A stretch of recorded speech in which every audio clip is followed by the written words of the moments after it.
नमस्कार, मी प्रियांका पाटील। आपण पाहत आहात राष्ट्रीय लोकराज्य न्यूज, निर्भीड बातम्यांचे व्यासपीठ। आज आपण दिवसभरामध्ये घडणाऱ्या घडामोडींवर नजर टाकूया।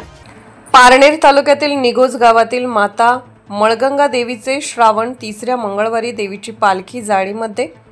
पारनेर तालुक्यातील निगोज गावातील मळगंगा मातेची पालखी जाळीमध्ये आपल्या बहिणीच्या भेटीसाठी श्रावण महिन्यातील पालखीच्या रूपामध्ये आईला भेटण्यासाठी गावातील मंदिरापासून 4 किलोमीटर अंतरावर असलेले पिंपरी रोड लगत मळगंगा देवीचे मंदिर, या मंदिरात पालखी जाऊन थोडा वेळ विश्राम करून परत निगोजमधील गावात येऊन आईच्या सप्तभगिनी स्वरूपातील मुखवटा मंदिरामध्ये ठेवण्यात येतो।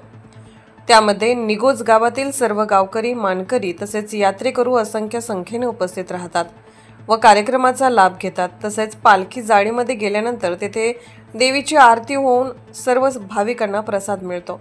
या प्रसादाचे नियोजन गावकरी करतात। तसेच पालखी सजवण्याचे काम मळगंगा देवीचे पुजारी गायके कुटुंब करते। पालखी सकाळी 9 वाजता मंदिरातून निघून जाळीमध्ये थोडा वेळ विश्राम घेऊन 11 वाजता गावातील मंदिरामध्ये पालखी परत येते।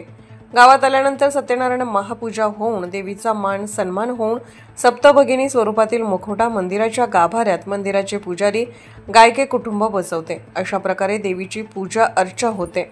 पारनेर तालुका प्रतिनिधी ठकसेन गायके। ताज्या बातम्यांसाठी आणि अपडेट्ससाठी राष्ट्रीय लोकराज्य न्यूज चॅनलला सबस्क्राइब करा, तसेच लाईक आणि शेअर करा।